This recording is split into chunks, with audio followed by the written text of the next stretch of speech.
เป็นอย่างคำจึงมีค่าการลงทุนคำมีข้อดีแนวใดมีข้ออ่อนแนวใดแล้วเขาสิบริหารจัดการแก้วแนวใดคันว่าเฮาบ่มีความเข้าใจความรู้สึกนี่แหละมันสินำพาเฮ็ดให้เฮาบริหารและลงทุนไปผิดทางเสมอนุ่นรู้สึกว่าหลายคนเนาะแม่นยังมีความเข้าใจผิดเกี่ยวกับการลงทุนคำและก็ความเข้าใจผิดของคนเราส่วนใหญ่เนาะแม่นเกี่ยวกับการลงทุนและก็ความมั่นคงเว้าง่ายๆคือถ้าเฮาตั้งเป้าถึกเฮาชนะไปหลายกว่าครึ่งแล้ว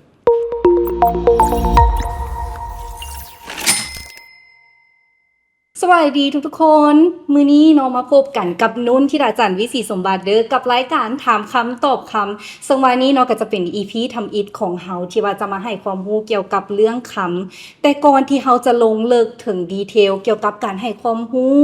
การออมคำการบริหารทางด้านการเงินแม่นเฮาจะมารู้ก่อนเนาะว่าที่ไปที่มาของรายการนี้เป็นแนวใดและพิเศษใน EP ทำอิฐนี้เนาะแม่นเฮาจะมาพบกับผู้อำนวยการใหญ่ของบริษัท Easy Go นั่นก็คือท่านจันทวงศ์ พามิสิทธิ์หรือว่าอ้ายอเล็กเนาะยินดีต้อนรับท่านจันทวงศ์ พามิสิทธิ์เด้อสบายดี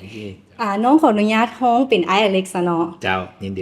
โดยเนาะที่จริงแล้วความเป็นจริงก็คือนุ่นก็ได้ฮู้จักอ้ายอเล็กมาเป็นระยะเวลา1ปีที่ว่าได้ร่วมงานกันแล้วก็นุ่นได้เรียนรู้หลายๆอย่างกับทางอ้ายอเล็กเพราะว่าเฮามีความสนใจที่คล้ายๆกันแม่นบ่อ้ายเพราะว่าจะเป็นเรื่องการลงทุนและก็การเงินแต่ว่าก่อนที่เฮาจะลงลึกไปกว่าหั้นนุ่นอยากถามอ้ายอเล็กก่อนว่าที่ไปที่มาของรายการถามคำตอบคำนี้เป็นแนวใดและเป็นหยังมื้อนี้จึงมีเฮา2คนมาอยู่นี่จริงๆแล้วต้องเล่าไปย้อนกลับไปว่าเรื่องเป็นอย่างเขาถึง select เอานุ่นมาเป็นผู้ดำเนินรายการแล้วก็มาจัดรายการนี้เพราะว่าไอ้เองก็ค่อนข้างจะประทับใจนุ่นเนาะที่ว่านุ่นเองก็ถือว่าเป็นผู้เชี่ยวชาญทางด้านการเงินนอกจากจะเป็นนางแบบนางงามอยู่แล้วมีหน้าตาดีแล้วยังมีความรู้อีกขอบใจเขาเองก็เลยคิดว่าผู้ที่จะมาเฮ็ดรายการนี้นอกจากว่าที่จะเป็นในนามของตัวแทนของบริษัท Easy Go แล้วเขาเองก็อยากให้มันมีตัวแทนของคนทั่วไปที่จะมีคำถามเกี่ยวกับเรื่องของการเงินเกี่ยวกับเรื่องของการบริหารทุนเกี่ยวกับเรื่องของการลงทุนทางด้านหรือไม่ทั้งเรื่องของการเงินส่วนบุคคลส่วนเป็นอย่างคือเป็นคำว่าถามคำตอบคำเขาก็คิดว่าเมื่อเขาถามคำก็คือว่าถามสั้นๆตอบสั้นๆเฮ็ดให้ตอบแล้วคนเข้าใจง่ายขนาดเพียงแต่ชื่อรายการยังเป็นแบบมีความหมายลึกซึ้งเลยเนาะคือนุ่นเองนุ่นก็รู้สึกว่านี่เป็นอีกโอกาสนึงที่ดีเลยไอ้เล็กก็ขอบใจหลายๆเนาะทาง Easy Go ที่ว่าได้เลือกให้เขาเป็นพรีเซนเตอร์เพราะว่านุ่นก็เชื่อว่าหลายคนเนาะมีภาพจำของนุ่นเนาะแม่นมาจากเวทีประกวดนางงามแล้วก็อาจจะจื้อแบบว่าเขาเป็นโมเดลบ่หรือว่าบ่ได้เห็นเฮาในหลายมุมแต่วันนี้เป็นโอกาสนึงที่ดีที่ว่าเขาจะได้เห็นเฮาอีกมุมนึงในฐานะที่เฮาเป็น Go Knowledge Educator ที่ว่าให้ความรู้ทางด้านค้ำการออมค้ำแล้วก็การเงินที่ว่าได้มาร่วมกับไอ้เล็กเพื่อส่งมอบและก็ถ่ายทอดเรื่องความรู้ไปนำกันดีเลยโดยเนาะเดี๋ยวเขาจะมาถามคำถามต่อไปนะก็คือหลังจากที่ว่าเฮามีรายการนี้ขึ้นมาแล้วผู้ชมที่ว่าได้รับชมรายการของเฮานี่ไอ้เล็กคิดว่าจะได้รับผลประโยชน์อย่างแน่จากทางรายการจริงๆแล้วรายการของพวกเฮานี่นะเฮาจัดออกมากับเพื่อว่าบ่แม่นเพื่อให้คนมาซื้อคำหรือใช้ผลิตภัณฑ์ของ Easy Go เท่านั้นแต่ว่ารายการพวกของเฮานี่นะพวกเฮาอยากให้มุ่งเน้นไปให้คนนี่นะรู้จัก1บ่ว่าจะรู้จักเรื่องของเศรษฐกิจแล้วก็เรื่องของการเงินการบริหารการเงินส่วนบุคคลของเขาเองเพราะว่าก่อนที่เขาจะสามารถมาลงทุนได้เขาจะต้องบริหารจัดการการเงินส่วนบุคคลของตัวเขาเองก่อนเนาะแล้วก็ส่วนที่3ที่เขาต้องรู้ก็คือเรื่องของการบริหารความเสี่ยงการลงทุนย่อมมีความเสี่ยงฉะนั้นเขาต้องรู้จักว่าการบริหารความเสี่ยงเป็นแนวใดเฮ็ดแนวใดแดข้อที่4แน่นอนที่ว่าเขาเจ้าพลาดบ่ได้ก็คือความรู้พื้นฐานเกี่ยวกับการลงทุนโดยเฉพาะมันการลงทุนคำว่าการลงทุนคำมี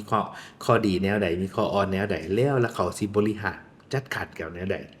ข้อที่5ที่อ้ายคิดว่าเขาจะต้องรู้จักกลยุทธ์ในการลงทุนบ่ว่าจะเป็นกลยุทธ์การลงทุนระยะสั้นการลงทุนระยะกลางและการลงทุนระยะยาวพร้อมทั้งรู้จักการบริหารความเสี่ยงแต่ละระยะนำอีกอันนึงนอกจากเรื่องของการลงทุนระยะสั้นกลางยาวสิ่งนึงที่คนบ่ค่อยบริหารกันคือ2เรื่อง1คือบริหารเรื่องของ money management หรือการบริหารทางด้านการเงินว่าควรจะลงทุนในอัตราส่วนเท่าใดอีกที่2ที่เขาเจ้าบ่ค่อยมีคนเว้าหรือบริหารความรู้สึกโดยเฉพาะการความรู้สึกโลภและความรู้สึกย้านโดยคันว่าเฮาบ่มีความเข้าใจความรู้สึกนี่แหละมันสินำพาเฮ็ดให้เฮาบริหารและลงทุนไปผิดทางเสมอแม่นอันนั้นเป็นสิ่งที่แล้วก็เมื่อเฮามีความรู้อยู่แล้วบัดนี้สิ่งที่สุดท้ายที่อ้ายอยากแนะนำคือการบริหารการจัดสรรพอร์ตโฟลิโอเรื่องของการลงทุน เพราะพวกเราเองบ่ได้มุ่งเน้นให้คนมาเว้าเรื่องเฉพาะแต่การลงทุนค้ำ โดย แต่เราอยากให้บอกว่าเราเฮ็ดจังได๋ให้เฮ็ดจัด portfolio หรือเฮ็ดasset allocation ของเจ้าได้บ่ว่าจะ โดย การลงทุนในอสังหาริมทรัพย์การลงทุนใน โดย หุ้นการลงทุนในค้ำ โดย หรือการลงทุนใน digital asset ต่าง อืม ๆ ก็สามารถอันนี้ก็เป็นการปูพื้นให้ผู้ฟังของเราได้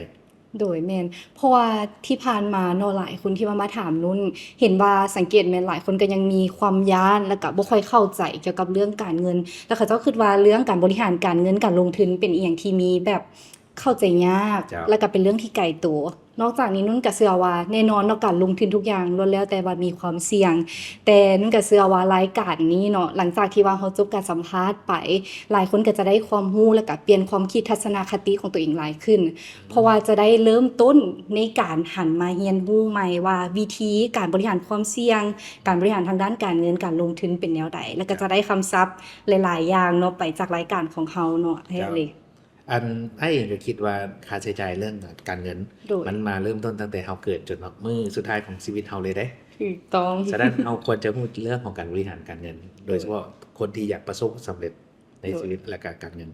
แม่นคือนุ่นเองเนาะนุ่นก็รู้สึกว่าอันนี้เป็นอีกหนึ่งโอกาสที่ดีเลย นุ่นก็อาจจะบ่แม่นผู้เชี่ยวชาญในระดับที่สูงขนาดนั้น ดังนั้นเนาะก็เลยต้องได้มาโอ้ลมกับทางไอ้เล็ก ผู้ที่ว่ามีความรู้เรื่องการเงินและการนุ่นจะได้เรียนรู้ไปนำในครั้งนี้ นุ่นรู้สึกว่าหลายคนเนาะแม่นยังมีความเข้าใจผิดเกี่ยวกับการลงทุนค้ำและก็ความเข้าใจผิดของคนเราส่วนใหญ่เนาะแม่นเกี่ยวกับการลงทุนและก็ความมั่นคงไอ้เล็กคิดว่าแนวใดในเรื่องนี้ ในมุมมองให้ก็เห็นว่าถ้าว่าหลังจากรายการนี้ออกไป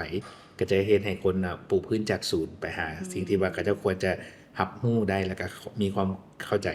เขาจะว่าเริ่มต้นตั้งแต่เรื่องของความรู้เรื่องของ gold standard โดย เป็นอย่างคำจึงมีค่าจนไปฮอดว่า โดย ชี้ชัดพอร์ตการลงทุนของเขาได้แนวใด ให้เขาประสบผลสำเร็จ โดย เพราะว่าการลงทุนในคำนี่นะถ้าว่าพวกเขาเข้าใจว่าเขาจะเอาคำหรือว่า asset class ตัวนี้นะไปใช้ในอนาคตของเขาแนวใดหรือว่า โดย ไปบริหารเฮ็ดให้เขามีความพังมีได้แนวใด แม่น หรือว่าง่ายๆก็คือถ้าเขาตั้งเป้าถึก อืม เขาชนะไปหลายกว่าครึ่งแล้ว ว้าว น่าสนใจแฮงเพราะว่าที่ผ่านมาเนาะหลายคนก็มีแต่อาจจะแบบคิดว่าคำเนาะเป็นเพียงสิ่งที่ว่าสวยงามแล้วก็เก็บรักษาไว้เท่านั้น แต่ที่จริงแล้วเนาะในมุมมองของนุ่นคำก็ยังเป็นอีกทรัพย์สินหนึ่งที่สามารถสร้างความมั่นคงในอนาคตได้ และคิดว่าหลายคนเนาะจะได้นำใช้แล้วก็รู้จักวิธีการบริหารไปหลายขึ้นในต่อไป และไอ้อเล็กมีแบบเทคนิคในการบริหารคำแนวใดบ่เพื่อแบบอนาคตระยะยาวโดย แน่นอนในอ้ายเองก็มีพอร์ตในการซื้อและก็การลงทุนคำในทั้ง โดย พอร์ตระยะสั้นกลางและก็ยาว โดย แน่นอนพอร์ตระยะสั้นเขาก็จะมาเบิ่งเรื่องของเทคนิคหรือว่าอินดิเคเตอร์ต่างๆ เพื่อการลงทุน โด ใน ย ในพอร์ตระยะกลางเขาก็จะมาเบิ่งว่าแนวโน้มภาพเศรษฐกิจเบิ่งข่าวเศรษฐกิจ โดย แต่ว่าในพอร์ตระยะยาวเขายัง โดย เชื่อว่าคำเป็น asset class ที่สามารถสะสมป้องกันเงินเฟ้อและสามารถสร้างความพังมีของเขาได้ ฉะนั้นทุกๆเดือนเขาจะตัดความคิดความรู้สึกและทอนกับคำในส่วนหนึ่งที่เขาคิดว่าเป็นเงินเย็นแล้วบ่จำเป็นต้องเอามาใช้ในวัยๆนี้ ว้าว น่าสนใจเนาะรู้สึกว่านุ่นได้เรียนรู้หลายอย่างเลยกับคำถามที่ว่าไขข้อสงสัยให้หลาย ๆ คนเนาะ ครับ แล้วก็มาฮอดนี้เนาะและนี่ก็เป็น EP หนึ่งของเฮาเนาะในการถามเกี่ยวกับความรู้เบื้องต้นของรายการที่ไปที่มาว่าเป็นหยังเฮาจึงมี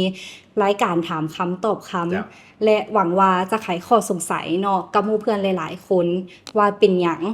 จึงมีที่มาของรายการนี้ เจ้า โอเคเนาะเดี๋ยวกะฝากเพื่อนๆทุกๆคนเนาะติดตามพวกเราทั้งสองคนเนาะนุ่นเองกับทางไอ้อเล็กเนาะในรายการถามคำตอบคำใน EP ต่อไปเด้อว่าพวกเขาจะมาให้คำตอบแล้วก็ไขข้อสงสัยแนวใดโดย